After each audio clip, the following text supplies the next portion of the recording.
Bonjour, nous sommes le dimanche 24 mars 2024 et nous avons le plaisir de recevoir un auteur mi-foutounien, mi-wallisien. Est-ce que tu veux bien te présenter, s'il te plaît? Bonjour Pouy, je m'appelle Tawale Apalamo et je suis originaire des îles de Wallis et Futuna. Mon père il est wallisien et ma mère elle est futunienne. D'accord. Alors, on te reçoit aujourd'hui parce que nous voulions que tu nous parles de ton livre intitulé Le Rêveur et que tu nous parles aussi un peu de ton parcours de vie. D'accord, merci. Donc moi j'étais né ici je suis né au district de Moa et mon village natal c'est Tepa, Fougambert. Je sais pas si tu vois où c'est. Oui. Ouais. Et du coup j'ai mon cursus c'est un peu atypique, c'est un peu comme tout le monde, hein, le primaire, collège Fungamo, Raimana, qui est à Lavangao, et après le lycée. Et du coup, j'ai fait un an au lycée. J'ai fait ma seconde générale, normale. Et après, à 17 ans, je voulais te dire que au collège, j'étais pas un élève modèle. Moi, j'étais plutôt le premier ou l'avant-premier en partant de la fin. D'accord. Parce que il y avait une sorte d'inégalité pour moi. J'apprenais que les matières que je voulais apprendre, Oui. c'est-à-dire les maths, physique. Celle que tu préférais? Oui, c'est ça. Mais l'anglais, tout ce qui était histoire, français, j'avais 3 de moyenne. J'avais toujours je revois toujours le son des professeurs, tir à nulle part, élève médiocre. Ah oui. Ah oui. Et du coup, ça me saoulait parce que je savais au fond de moi que l'école, c'était pas pour moi. Parce que, en fait, ici, on voit pas moi, j'étais structuré que sur mon île. Moi, je lisais les textes. Ça m'intéressait pas, l'histoire de la France, ailleurs. Je m'en foutais. Et c'est en partant après. Quand j'ai quitté le territoire à 17 ans, j'ai quitté le territoire en seconde générale et j'ai fait une demande pour faire une première STI. C'est la branche technologique de l'époque. Je sais plus s'il existe maintenant. Et du coup, j'ai passé mon bac là-bas. J'ai fait 2 ans à Montpellier, dans le sud de la France. J'ai eu mon baccalauréat à STI, génie énergétique. C'est tout ce qui consiste au chauffage et climatisation. D'accord. Ouais. Donc après ça, j'ai fait 2 ans de fac. Toujours en Nouvelle-Calédonie? Non, en France. En France, En ouais. France. En France, ouais. Et après l'obtention de mon bac, j'ai pris mes bagages parce que avant j'étais logé avec mon oncle. C'est lui qui m'a aidé un peu à m'intégrer. Parce qu'il faut savoir aussi que quand tu quittes la première fois le territoire, il y a tout qui change. Oui, c'est un saut dans l'inconnu. Ah oui, dans l'inconnu, dans le vide. Et est-ce que tu avais peur? Oui, ah oui, oui. Exactement. La peur, était là. J'ai déprimé pendant 2 ans. Parce que je voyais personne et je n'osais pas parler en français. Déjà que avant, à mon époque, on parlait pas du tout français à l'école. Surtout nous, les mecs, on avait peur que les filles ils se moquent de nous. Mais bon, j'espère qu'aujourd'hui, celui qui me regarde, j'espère que ça a changé. Parce que les filles, attention, elles se moquent, Elles se moquent facilement, oui. facilement. Ouais. Oui. Mais bon, c'est comme ça. Et du coup, l'obtention de mon bac, j'ai pris ma valise et je suis parti. J'ai fait 2 ans, j'ai fait un an à Clermont-Ferrand. Clermont-Ferrand, c'est au centre de la France. Et un an d'IUT, institution universitaire technologique, je crois, ouais, c'est ça. Génie thermique. Thermique, c'est pareil, c'est sur les chauffages, clim et énergie. Et j'ai raté parce que j'ai commencé à 19 ans, j'ai commencé à sortir, à aller en boîte, faire la fête et aussi voilà, voir les filles. Et du coup, j'ai raté mon année. Et pareil, j'ai refait une deuxième année que j'ai entamé que la première partie parce qu'entre temps, il fallait travailler. Je travaillais, je cumulais le travail et je faisais une semaine à l'entreprise et une semaine en cours. Et j'ai arrêté parce que ça commençait à me fatiguer. J'ai commencé à gagner de l'argent et aussi j'ai rencontré une copine qui est devenue ma femme et que j'ai suivie après. Du coup, j'ai tout quitté parce qu'elle faisait des études en médecine. Elle était en 6e année de médecine et à chaque fois, il fallait bouger. Tous les 8 mois, bouger. Donc du coup, soit je restais, je continuais l'école, soit je quittais tout pour la suivre. C'est comme ça qu'à 23 ans, j'ai atterri en Corse et j'avais 23 ans et c'est là où j'ai fait mon premier rêve. D'où s'est commencé mon livre. D'où le titre, Le Rêveur. D'où le titre, Le Rêveur. Et tu peux nous parler de ce rêve? Oui, on s'est marié juste 2 semaines après le mariage. J'ai fait un rêve. Je me suis réveillé à 1h30 du matin. J'ai pris un stylo et une feuille. J'ai tout noté. J'ai tout noté, la date, le lieu et l'heure. Et j'ai pas compris pourquoi. Je t'avoue que même jusqu'à maintenant, là, j'ai des, j'ai cherché partout pourquoi j'ai fait ce rêve. Parce que là, ça fait 15 ans là que je Pourquoi poursuis il toujours. t'a autant marqué, au fait? Oui, C'est pourquoi ça? ça m'a marqué et pourquoi à ce moment précis, juste après le mariage. Et pour moi, c'est peut-être le sentiment de l'état amoureux. Mm. Enfin, c'est pour moi, hein, en interprétation, c'était ça. Et du coup, dans mon fameux rêve, je me suis vu en tant qu'acteur. Je me suis vu avec un flingue et tout, à tirer partout, à courir, parler en anglais, et c'était dans des gratte-ciels. Et du coup, je pourchassais le méchant, et lui, il sautait dans le vide. Et moi, j'arrivais avec mon flingue, je tirais dessus. Je parlais en anglais couramment, alors que j'étais nul à l'anglais, quoi. Mm. Et du coup, en me réveillant, j'ai pris le stylo, feuille, et j'ai tout écrit. Et je me suis juré ce jour-là, là, ce soir-là, que peut-être que je fais fausse route, peut-être que ma vie, là, je vais tout faire pour devenir ce moi que j'ai vu dans le futur, Mm. ce futur moi. Et du coup, j'ai recherché pour faire une école, je voulais devenir acteur. Dans ma tête, à 23 ans, acteur, c'est possible. Même si on dit qu'il faut continuer, il faut commencer tôt pour pour espérer un jour devenir acteur. J'ai fait des recherches sur Internet, et l'école pour faire le cinéma et tout, c'était 20 000 euros. Je sais pas la comparaison en francs pacifiques, mais ça coûte très cher. Oui, oui. Et du coup, je me suis dit non, c'est pas la peine. Je vais essayer de creuser encore. Et j'ai commencé à m'intéresser sur l'écriture cinématographique. Mm. Et c'est là où c'est intéressant, parce que l'écriture cinématographique, c'est un peu comme une sorte de dissertation. Il y a l'intro, développement et la conclusion. Sauf que l'écriture cinématographique, il y a deux points d'intrigue. Les points d'intrigue, c'est ce qui fait avancer le personnage et en même temps l'histoire. Mm. Donc, au fur et à mesure que tu vois le personnage avancer, tu vois aussi l'histoire. Et les points d'intrigue, c'est des paramètres, en fait, que tu injectes au personnage. C'est pour avoir un peu de conflit et aussi pour savoir qui il est, vraiment. Et du coup, je me suis dit, tant qu'à faire, je vais créer une histoire imaginaire dans ma tête. Je vais l'écrire. Et après, je vais suivre dans la vraie vie. Et je me suis dit, est-ce que tu peux le faire? Non, non. Je parlais à moi-même. Mm. Je me regardais dans le miroir et je me suis dit, est-ce que tu peux le faire? Et je me suis dit, allez, on va tenter, et c'est pas grave, mais au moins, je vais tout essayer pour pour voir la scène que j'ai vue Dans ton dans rêve. mon rêve. Mm. Et du coup, j'ai écrit un scénario. Je me suis dit, pour me convaincre, pour vraiment être un bon personnage, il faut que j'ai une certaine confiance et une certaine estime de moi. À l'époque, je pesais 114 kilos Mm. pour 1m78, 1m80. J'avais pas mal de surpoids. Et du coup, je me suis engagé à l'armée. Je me suis dit, je vais m'engager à l'armée. Ensuite, si je réussis à faire l'armée, je quitte l'armée, je vais apprendre l'anglais dans un pays anglophone. Et après, si je réussis encore la deuxième étape, ben, je vais aller étudier avec les meilleurs. C'est-à-dire Et ça, Hollywood. tu l'avais Hollywood. prévu au fur et à mesure, ou Oui, tu j'ai l'avais prévu imaginé. dès le début, c'est-à-dire Ah, premièrement je fais ça, deuxièmement je fais ça, et après voilà, oui, je c'est vais ça. arriver jusque là et C'est ça. En lisant l'écriture, les scénarios, comment mm. écrire un scénario. Et je me suis dit, voilà, c'est les trois étapes et les points d'intrigue. C'est le fait de tout quitter et de toujours repartir de zéro. Mm. Mais en ayant un but fixe, précis. Oui. Un objectif à la fin. À la fin, voilà. Le fameux scène que j'ai vu à Hollywood. Pour moi, c'était ça. La Mm. finalité, c'était ça. Voir ce personnage qui a Donc la première réussi étape, c'était d'entrer dans l'armée, de dans perdre des l'armée. kilos, enfin de Voilà. devenir musclé, de Musclé voilà. et aussi se prendre confiance, la Oui. confiance en soi. Et c'est là où je me suis intéressé vraiment au développement personnel Mm. en étant, ah oui, pardon. Et du coup, j'ai fait l'armée. J'ai fait l'école nationale des sous-officiers. Et ça, c'est 8 mois d'école et pour devenir sergent. Sergent, c'est le petit grade de chef. D'accord. Après, quand tu es sergent, tu peux encadrer une dizaine de jeunes recrues, une trentaine, et tu fais des cours aussi. J'ai fait ces 8 mois de formation et j'ai perdu au moins 25 kilos. Ah oui, c'est Et là, énorme, 25 kilos en un an. ah oui, déjà le premier mois, j'ai perdu de 15 kilos direct. Parce que là, c'était carré, c'était droit.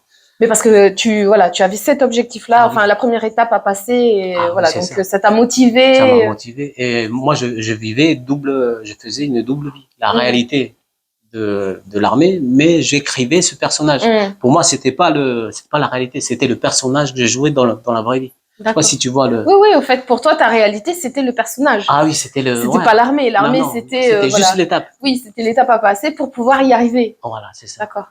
Et quand j'ai fait ces 8 mois, à la fin, j'ai demandé, quand je suis sorti des 8 mois, j'étais affecté à 4e GEH. C'est un régiment de hussards à Metz. C'est dans l'est de la France. Mhm. Et j'ai passé aussi ce qu'ils appellent le CT1. CT1, c'est pour te spécialiser. Ma spécialité à l'époque, c'était sur la téléphonie. Donc j'avais une équivalence Bac+2 Mhm. en sortant de l'école. Et après, entre-temps, vu que j'étais marié, et ma femme de l'époque, elle était médecin maintenant. Elle était médecin, elle portait mon nom. Et quand je lui ai dit, maintenant, vu que j'ai réussi la première étape, toi, t'es médecin, moi, je suis sergent, mais là, je vais tout quitter pour apprendre l'anglais. Elle m'a dit, au bout d'un an et demi, elle m'a dit, mais t'es malade, t'es bizarre. Parce que tu voulais partir où, au fait? Tu voulais quitter la France? Oui. Je voulais quitter l'armée et me focaliser sur l'anglais. Oui. Parce que je pouvais pas faire les deux. Du coup, je lui ai dit, je me suis dit, soit je pars en Angleterre, soit je pars ici en Australie ou peu importe. Mais un pays anglophone ou en Amérique. Mmh. Et du coup, ouais, ma femme de l'époque, elle m'a dit, mais t'es vraiment dingue. Si Fou. j'appelle tes parents, je dis que là, tu pars de l'armée, là, Ils vont te traiter de fou, te dire, tout oui, t'es simplement. malade, oui, Oui. reviens dans la vraie vie, là. Là, Oui. tu joues ton rôle de personnage. C'est comme si t'avais une Sors de double ton rêve, sors oui, de ton comme rêve. si t'avais une double personnalité. Mmh. Bipolaire. Mmh. Limite bipolaire, je lui ai dit, mais non, non, t'es malade. Et du coup, elle m'a dit, ben, si tu quittes l'armée, je vais te quitter. J'ai dit, ben oui, ça va être comme ça. Si tu me suis pas, je vais pas, je m'en fous, moi, des sous. Toi, t'as accompli, ça fait 7, 8 ans que t'es médecin maintenant. T'es diplômé. Donc, mais moi, non, c'est pas ça. Moi, mon but, c'est le rêve. Mmh. Donc, du coup, divorce. Et du coup, je suis revenu ici à Wallis et Futuna. Et du coup, j'ai quitté ma femme, l'armée. Et je suis revenu à Wallis et Futuna pour leur expliquer aux parents. Parce que j'avais peur la réaction des parents. Parce que eux, ils n'avaient pas compris Ils n'auraient pourquoi. pas Non. compris. Du coup, j'ai quitté l'armée, sachant qu'ils Et voulaient c'était en pas. quelle année, là, quand tu es revenu à Wallis C'est pour parler avec tes parents? en 2009. En 2009. Et ils t'ont dit quoi? Non, non, pardon. C'était en 2011. 2011. D'accord. Et ils t'ont dit quoi? Et heureusement que je suis venu leur dire. Ils pensaient que j'étais un boucanier. D'accord. Ah oui, un boucanier, je sais pas si c'est le bon terme. Oui, Mais ils se oui. sont dit que, ah oui, peut-être qu'il y a eu quelqu'un qui a fait de la magie noire ou quoi. J'aurais dit non, non, non, il n'y a pas de magie noire, non. Allez continuer à prier pour moi, si vous voulez, mais mon rêve, il est fixe. Et du coup, ben, ma mère, elle a commencé. Tout doucement, elle a dit, ah d'accord. Déjà, petit, tu connais les mamans. Une Oui. maman, et la maman, elle connaît les enfants. Elle m'a dit, oui, oui, déjà, oui, petit, oui, t'as toujours été différent. On avait à manger, mais je voulais toujours faire à manger moi-même, aller chercher des crabes pour manger ou Tu voulais faire ce que tu voulais. oui, voilà, c'est ça. Je voulais pas venir et tout était prêt. Je voulais voir par moi-même comment il fallait fabriquer ou amener à manger, malgré mon jeune âge. Donc du coup, elle a dit à mon père, ah, on va Laisse-le. laisse-le, Laisse-le. ça se trouve, il a raison, ça se trouve. Mmh. Et sans l'air, on va continuer à prier.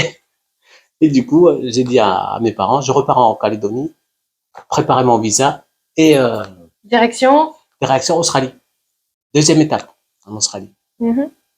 Sachant que j'ai tout plaqué à l'armée et ils voulaient que je paye 10 000 € en compensation par rapport à moi, à mes acquis. D'accord. Parce que maintenant, j'ai une équivalence, j'ai Bac+2 en téléphonie. Donc, je pouvais travailler dans le civil avec ce diplôme. Donc, j'ai leur ai dit, non, non, si vous voulez me voir, venez à Wallis. Venez à Wallis, là-bas, je vais vous accueillir là-bas. Donc, ils m'ont dit, bah, pars là-bas, c'est pas grave. Donc, du coup, je suis reparti en Calédonie, j'ai fait un mois là-bas, j'ai travaillé un petit peu, j'ai payé mon visa, et je sais pas comment j'ai fait, parce que vu que je parlais pas en anglais, c'était le Alors, patron. tu débarques en Australie sans parler un seul mot d'anglais. Si, juste La base. la base. Le La base. hello, good morning, hi, my name's French, c'est tout. C'est tout. Et je débarque là-bas, la première semaine, je suis resté dans une sorte de pension c'était des gens qui étaient là pour accueillir les gens malades de Wallis et Futuna et de la Calédonie. La CAFAT est là-bas en Calédonie. Et ils venaient là-bas. Et du coup, je sais plus comment j'ai fait pour avoir ce numéro. Donc, je suis resté une semaine avec eux. Et sachant que j'avais que 300 $, 360 $. Et le gars, il m'a dit, ben, là, il faut me payer la deuxième semaine. Parce que c'est pas mensuel. C'est toutes les semaines. Oui. J'ai dit, j'ai plus de sous, là. Donc, il m'a dit, ben, go out. Ah Fini, oui, ben, dehors. ça. J'ai dit, ben, oui, oui, oui. Tu Donc, vais où? j'avais toujours mon sac militaire, mes livres, mes écrits, Mm. et aussi mon livre pour comment écrire un scénario et tout. Donc, je suis parti. Et les références, ce qui est bien, c'est que je vivais ce personnage, mais j'écrivais en même temps. Mm. Le lieu, la date, et tout. Tout est dedans, là. Donc, du coup, ben, je suis parti dehors. Je suis resté dehors. J'ai pris le premier train qui est arrivé. Je suis parti au centre-ville, Sydney. Et j'ai vagabondé. Jusqu'au soir, et j'ai atterri dans un parc comme ça, là, le soir, sur un banc, et je suis resté là pendant 3 jours. Mais je faisais mes CV en même temps. Et je traduisais dans des cybercafés, là-bas, ils appellent. Donc, j'ai traduisais les lettres et tout, ils sont dedans. Tu verras bien, dedans, il y a les lettres que j'ai pour demander de l'aide gratuitement et en même temps, en compensation, l'anglais. En anglais. Et puis, je traînais pendant 2 semaines. Après, je me suis dit, mince, c'est fou, là. Là, je suis ici, je suis un petit peu entre guillemets, dans la merde. Mais c'est moi qui ai cherché. C'est moi qui ai cherché. Donc, je me suis dit, attends, je vais quand même demander à celui qui est là-haut, vu que je suis chrétien, hein. On est tous ici chrétiens, catholiques de base. Et du coup, je me suis dit, je vais essayer de lui demander. Peut-être qu'il va m'aider. Mhm. Du coup, j'ai prié. J'ai demandé, est-ce que t'es bien avec moi? T'es connecté avec moi? Là, je suis vraiment là, je sais pas où aller. Et il me faut un petit signe pour me dire, oui, c'est bien là ce que je fais, ou peut-être que je suis fou, hein. J'ai tout quitté. Je reviens, je recommence de zéro. Je pars dans un pays, je suis clochard. Pardon du terme, oui, SDF, quoi. C'est dans la Ah rue. oui, c'est ça. Et j'ai dit, ben, faut que tu m'envoies un signe, quoi. Après, je pleurais. Je pouvais plus me garder, quoi. Le sentiment que je dégageais, c'était La défaite, le désespoir. Oui, ouais.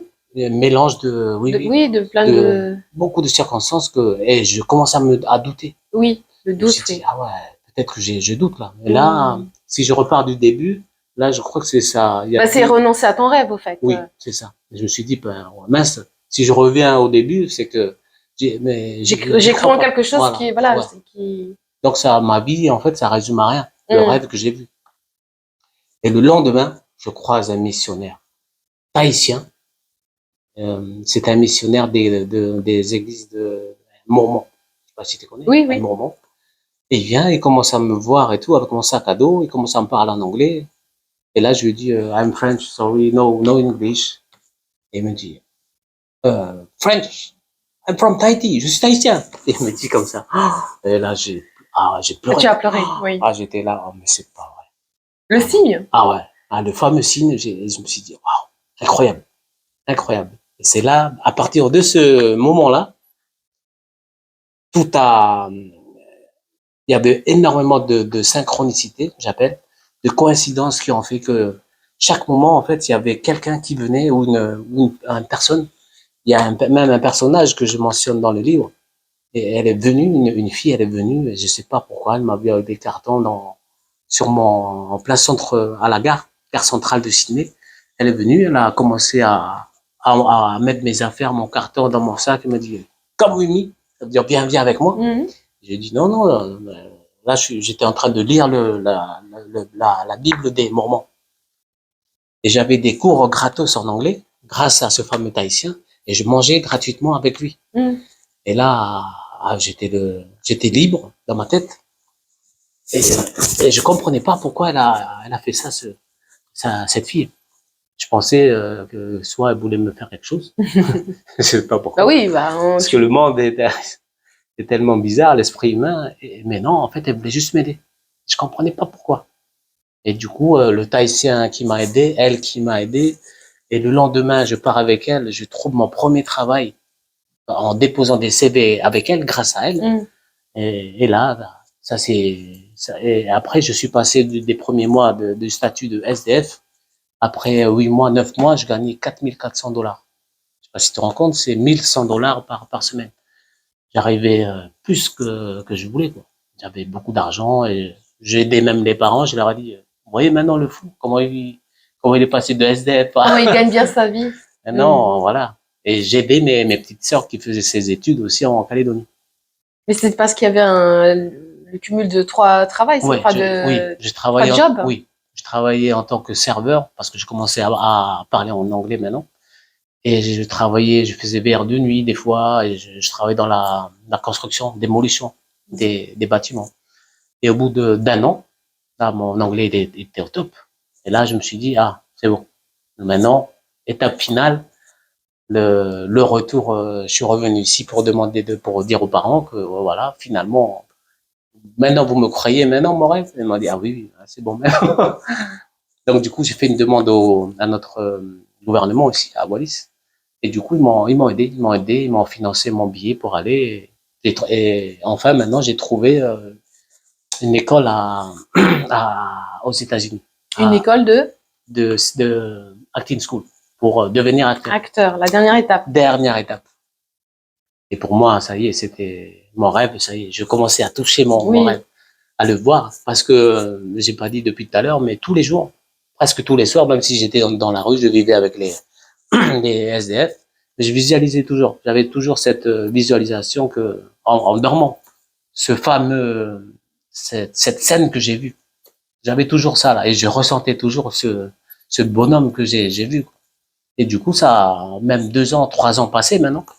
J'avais toujours cet état émotionnel, j'appelle ça, état émotionnel qui est, oui, oui, il faut y aller.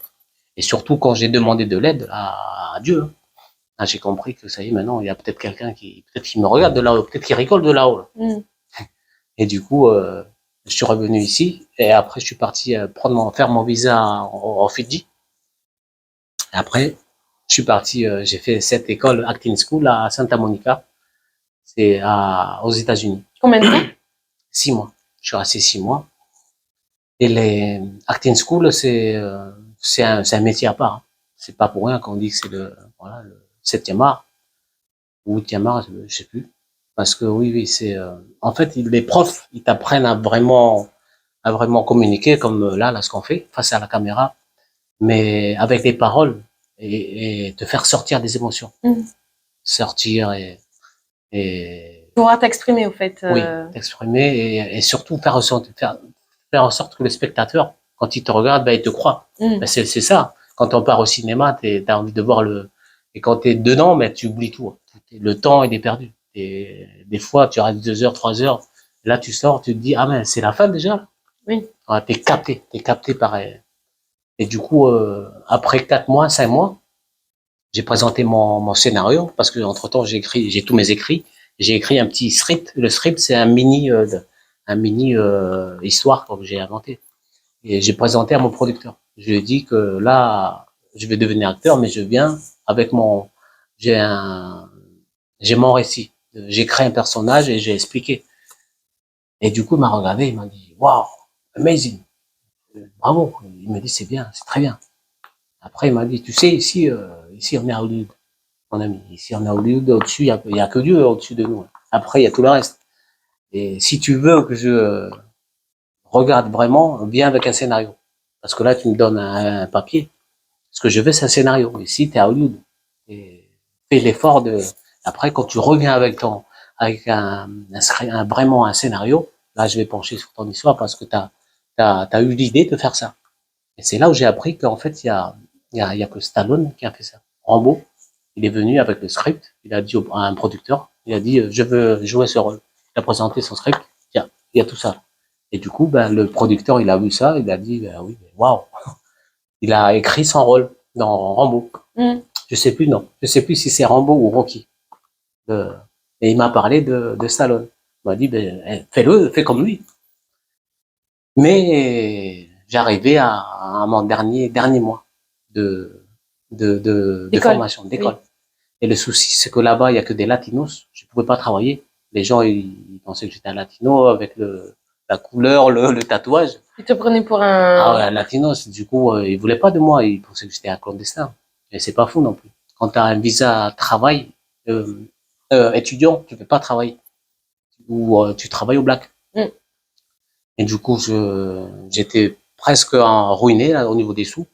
Donc je me suis dit, soit je reste illégalement et tenter encore, parce que j'ai croisé des Français là-bas. Beaucoup de Français qui étaient, ça faisait 3 4 ans qu'ils travaillent illégalement, ils bougent tout le temps. Parce qu'ils pouvaient plus. Si tu ressors du territoire, et que tu veux revenir, t'es fichier pendant 15 ans, je crois. 15 ans. Donc c'est fini. C'est Tes fini. rêves, hein, Voilà, ah le oui. rêve américain, il est Ah ouais. perdu pendant 15 ans, au moins. J'ai croisé énormément de gens, de jeunes comme ça. Soit ils restent là-bas, mais ils vivent dans des situations.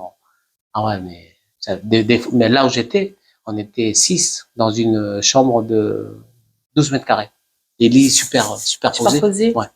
Donc c'est les conditions, et c'est là où mon prof il me disait, ici il y a 10 000, même 20 000 jeunes qui viennent tous les mois pour tenter leur chance, sachant que il faut que tu payes pour faire les cassines, tu payes un agent pour aller chercher justement de faire des cassines, et tu payes aussi des cours particuliers pour avoir un lien avec En fait, il y a avec le, beaucoup d'obstacles avant d'arriver à pouvoir ouais. vraiment... Ah ouais, il faut te créer la chance et étudier, et aussi croiser au les bon bonnes moment, personnes. les bonnes personnes au bon Mm. moment, et sortir les billets. Ah, il faut sortir.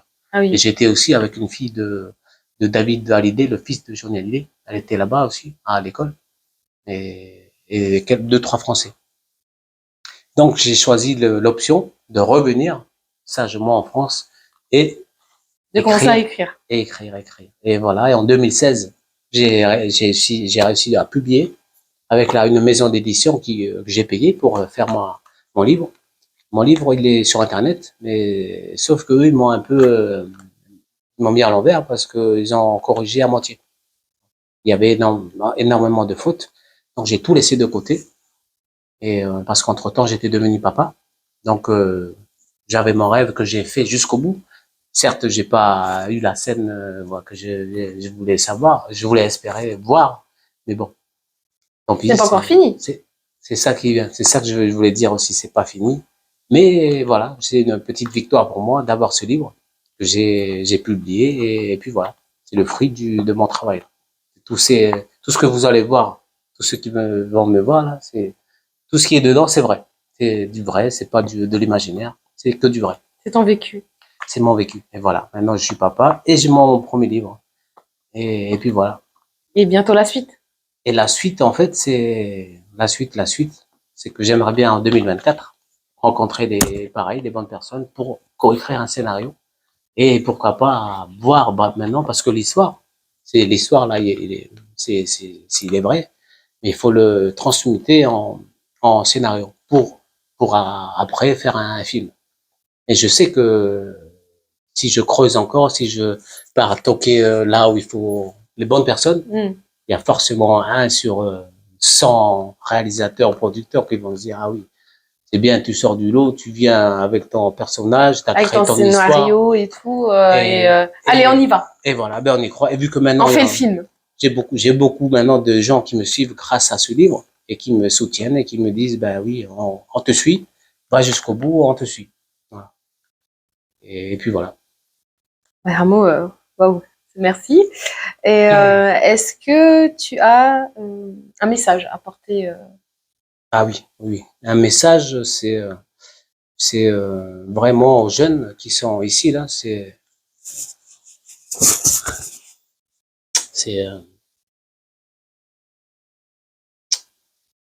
dans la vie, il faut que tu saches que le fait d'être unique, ton empreinte digitale, il est unique. Et des fois, tu te casses la tête pour des problèmes. Et en fait, c'est pas vraiment des problèmes. C'est ton imaginaire qui te crée vraiment des soucis, des problèmes. Mais il faut que tu saches vraiment qui tu es. D'où le fameux Socrate, il disait, connais-toi toi-même. connais-toi toi-même, et après, tu peux t'ouvrir ton cœur et ouvrir au monde. Et c'est ce message-là que j'ai vraiment envie que les jeunes, surtout de chez nous, qui comprennent que c'est pas parce que tu viens du plus petit territoire français que tu vas faire que des petites choses dans ta vie. Non, non. Toi, t'es quelqu'un d'unique. Et même des jumeaux, leur code, leur Leur empreinte empreinte. digitale, c'est pas pareil. C'est le fait d'être unique, authentique, c'est magnifique. C'est que t'as pas de limite, en fait. Et je vais prouver. Je pensais que j'étais seul tu sais, face à mon délire. Mais en fait, non, peut-être qu'il y a quelqu'un qui est là-haut. Et il y a l'univers, il y a Dieu, peu importe ce que tes croyances. Et des fois, si tu as un projet vraiment qui te tient à cœur, ben vas-y, fonce. Et voilà. Il faut pas vivre avec des regrets après. Quand tu arrives à un certain âge, tu vas te dire, avant de partir là-haut, et là, tu vas te dire, ah ouais, maintenant, j'aurais voulu faire ça, j'aurais J'aurais dû. voulu. Mais j'ai pas eu le culot, j'ai pas eu l'audace. Mais voilà. Même si maintenant tu es jeune, à toi qui me regarde, vas-y, fonce. Sois fou. Comme disait aussi Steve Jobs, il disait, le créateur de Apple, il disait, stay foolish, stay hungry, stay foolish. Ça veut dire, sois un peu foufou et, et stay hungry, c'est ne mange pas à ta faim. Ça veut dire, c'est imagé. Ça veut dire que faut pas que tu manges vraiment jusqu'à, À à, satiété. voilà, c'est ça. Garde un petit peu pour pouvoir Te motiver. partir, oui, te motiver. Voilà. Et c'est ce message que j'ai envie de faire passer à nos jeunes, surtout de chez nous. Voilà. Merci beaucoup, Ramo. Merci. Merci à toi aussi, à ce que tu fais pour nos jeunes d'ici, du territoire. Coupé.